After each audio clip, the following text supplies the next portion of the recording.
Kisah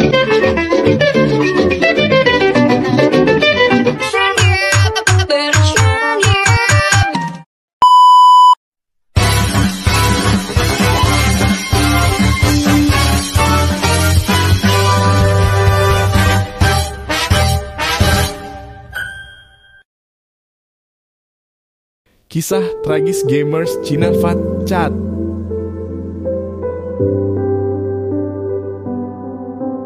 Pang Mao atau biasa dipanggil Fat Cat adalah seorang pemuda berusia 21 tahun asal Chongqing, Cina yang nekat mengakhiri hidupnya lantaran kisah cintanya. Kisahnya itu viral di media sosial TikTok, Twitter, hingga Douyin dalam kurung aplikasi Cina. Memiliki profesi sebagai pro player Hook of Kings di Cina dengan username-nya adalah Fat Cat. Penghasilannya bisa dikatakan luar biasa, dia bisa menghasilkan sekitar 1 miliar per tahun dari profesinya sebagai seorang pro player.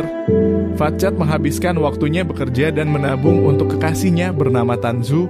Semua permintaan Tanzu selalu diberikan oleh Fat Cat. Bahkan, ia bekerja keras untuk mewujudkan keinginan Tanzu.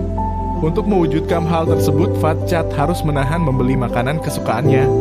Selama pacaran, Fat Cat hidup sangat hemat agar bisa mengirimkan semua uang yang dimilikinya untuk sang pacar. Fat Cat rela melakukan apapun demi pacarnya, termasuk memberikan seluruh uangnya untuk Tanzu, pacarnya. Akhirnya, kehidupan Fat Cat pun bertolak belakang dengan profesinya sebagai seorang pro player. Mulai dari tinggal di kos-kosan murah hingga makan pun hanya bisa 1 kali dalam sehari, sementara pacarnya hidup mewah dari uang Fat Cat. Sebelum melakukan bunuh diri, Fat Cat memasang foto profil kucing yang sedang ingin makan McDonald's di sosial medianya. Ia pun menuliskan caption kalau ia tidak suka makan sayur, ia sukanya makan McDonald's. Karena selama beberapa tahun terakhir, ia harus berhemat dengan hanya memakan sayur dan tidak bisa makan McDonald's dikarenakan uangnya habis untuk sang pacar. Kisah cinta ini pun menjadi viral di sosial media.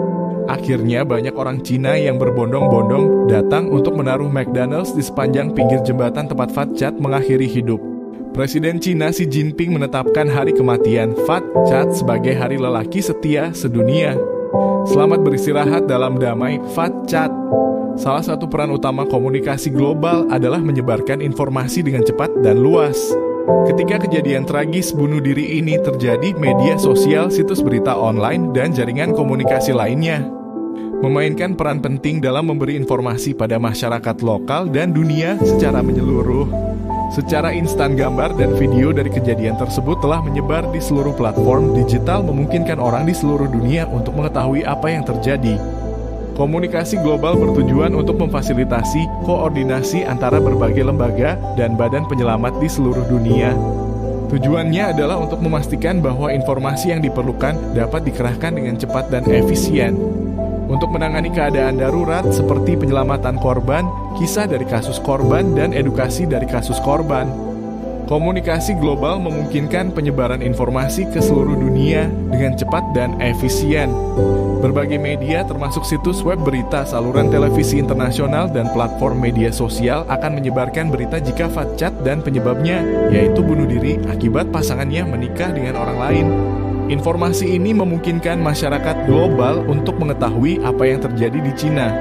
Keselamatan dan informasi, komunikasi global bertujuan untuk memastikan keselamatan dan informasi masyarakat lokal dan dunia. Dengan ada komunikasi global, sebuah informasi tentang kejadian tersebut dapat digunakan untuk melewati jembatan atau sudah terlibat dalam situasi tersebut. Salah satu dampak positif dari kom global adalah untuk memberikan arahan tentang tindakan yang harus diambil untuk menghindari bahaya. Kesimpulan dari kasus tersebut, komunikasi global dalam hal ini berdampak signifikan sehingga permasalahan dapat diatasi dengan memfasilitasi penyebaran informasi yang cepat, mobilisasi bantuan, kerjasama antar negara, dan pembelajaran di masa depan. Komunikasi global membantu merespons, mengatasi, dan mencegah dampak negatif dari konflik semacam ini. Oleh karena itu, penting bagi komunitas internasional untuk terus memperkuat informasi komunikasi global guna menghadapi tantangan-tantangan yang mungkin timbul di masa depan.